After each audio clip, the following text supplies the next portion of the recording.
Well, hello again, and thanks for giving up your very valuable time to browse my YouTube channel as we explore another iconic machine in my world of classic dirt bikes. Now, as promised, this particular video is an updated version of a clip I posted recently from the Telford Classic Dirt Bike Show. Now, this is part 2 of Terry Pickering's very unique and extremely rare AJS 500 prototype. Now, not only is this motorcycle a British-built motocross racing experiment, it just also happens to be the only one of its kind in existence anywhere on the planet. So for the next few minutes, I hope you will find in this video some interesting facts and a bit of history on the development of this beautiful 500 AJS motorcycle. Now, this AJS 500 project, at the time of its conception in the early 1970s, had been given the title of the Chindits Project. This was, of course, in relation to the name of a Special Forces unit that saw action during the 1943 and 44 Burma campaign in World War II. Now, the chief designer of the bike was Graham Evans, and it was Robin Clues who welded all the bits of the brand new frame together. Now, when this project started, only 2 of these prototype machines were ever put together, although they do say that there were a total of 5 frames constructed during its development. Now, of course, in 1972, NVT, or Norton Villiers Triumph, were in serious financial trouble at this point, and the second prototype machine was then ordered to be destroyed by the manufacturer, leaving, of course, this bike as the one and only ever surviving example of its kind in the world.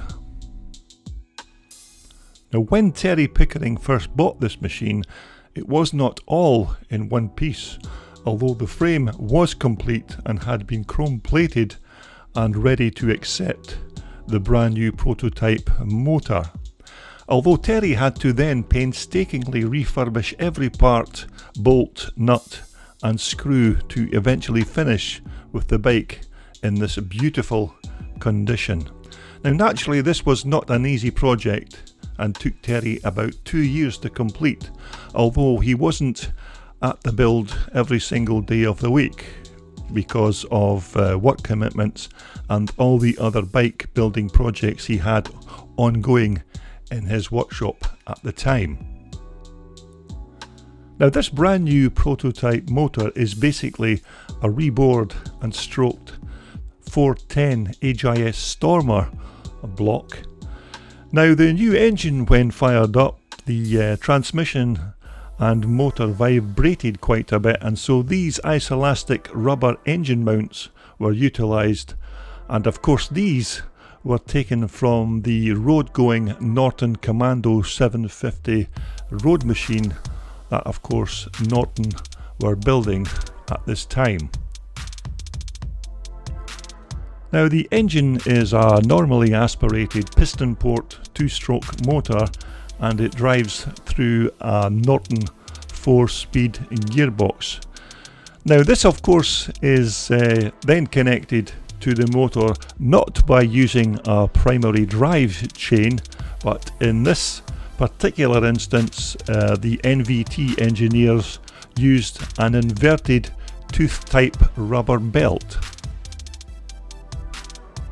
Now, the engine was never ever given reed valve induction, purely because the engine had more than enough grunt in its standard form, and revs on this new engine peaked at about 8,000 RPM. Now, also unique to this brand new engine, the clutch and ignition were on this bike on opposite sides of the original British made AJS Stormer equivalent, with the gear shifter on the left to keep it in line with most Japanese bikes of the 1970s. Now inside this very radical looking exhaust is a series of tubes and chambers which give the AJS motor the expansion box effect.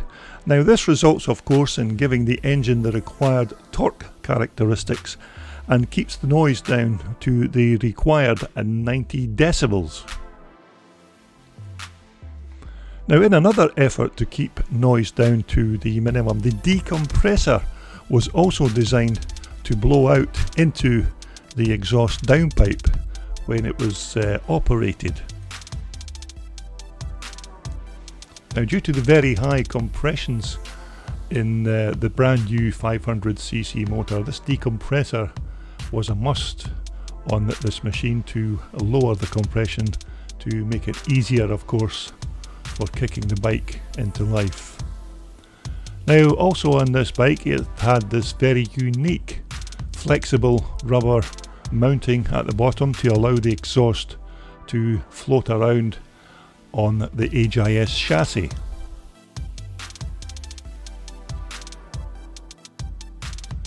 Now naturally with all these brand new prototype machines in development, parts of course would be custom made to suit the bike's requirements. Now this custom built alloy fuel tank was of course made to hold the minimum requirement of fuel to do a full GP moto race, and the profile of course of the tank would also be kept slim to allow the rider to move around on the machine during racing.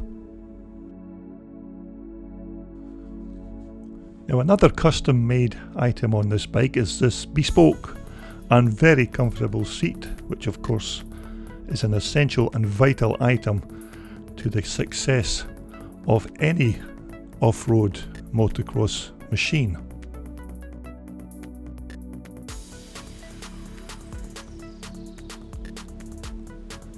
Now, as we all know, motocross machines, when they are being designed by manufacturers, weight is key when it comes to keeping the chassis as light as possible. Now, NVT was no different in this respect and machined this cutting out of the headstock in order to skim off yet more weight from the already light AJS chassis. The front forks on this particular build, I am sure, are uprated and modified stanchions from the original AJS Stormer. Now I know for a fact that a lot of development work with damping and springing on these suspension units took place by the bike's development rider on the project, the legendary Vic Eastwood. And of course you can also see here there has been some really intricate engineering work being done on these lovely alloy brake plates and hubs. Another innovative design on this brand new prototype machine are these very intricate and heavily engineered offset cams to enable the quick adjustment of the final drive chain. Now more engineering work has undergone here with these bespoke brake arms and rear brake rod adjusters. Now that rear sprocket of course is not a one off the shelf item, but is another part specifically designed for this brand new machine.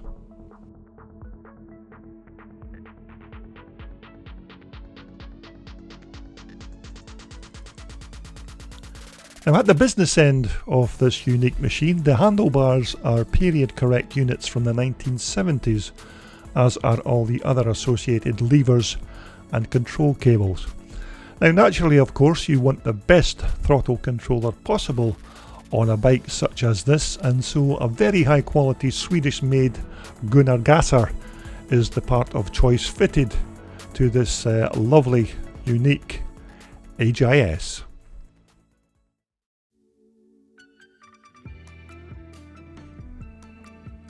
Now during the bike's development, NVT had various other ideas in the pipeline, like the possibility of water cooling the barrel and head on this two-stroke Villiers motor.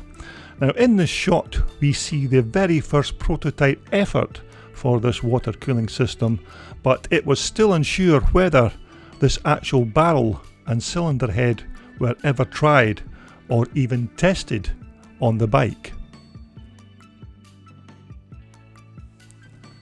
Now, NVT continued their innovative ideas on this brand new prototype motor by adding these extra cooling fins on the underside of the cylinder head. Now, of course, this was all done to improve the cooling of that big, powerful 500cc engine and try and dissipate the heat more efficiently while in a race situation. Now, during the bike's development, British motocross legend Vic Eastwood was, as mentioned earlier, the chosen test and development rider on this new NVT project, and the bike made its first racing debut at the World of Sport and Castrol Finals at Caldwell Park in December 1972. Now, Vic Eastwood virtually blew away all opposition on this bike with two very dominant race wins on its first race event.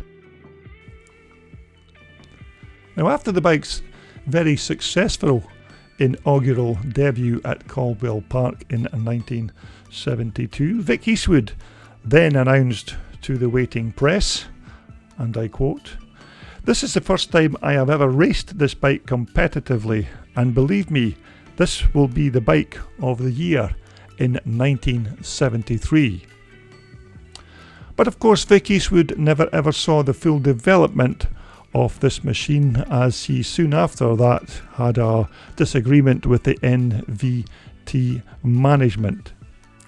He later quoted that he always wanted to see the 500 through to the production stage, but he was so disillusioned by the lack of help by the NVT management that they seem to have lost all interest in this 500 project. Now, of course, Vic Eastwood would then sign up to ride a 400 Myco for the coming 1973 racing season. So there you have it, a very quick look at a very rare piece of British motocross racing history in the superb 1972 AJS 500 Special. Now, before I start being inundated with my YouTubers making comments of why there was no bike startup in this clip, believe me, I did ask Terry on the day, but he declined my kind offer, and quite frankly, I couldn't really blame him because such is the rarity of this fantastic machine. Although, mind you, Terry never ever ruled out that maybe one day we may even see this bike back on the track in a racing trim, so that is maybe something for us all to look forward to in the future.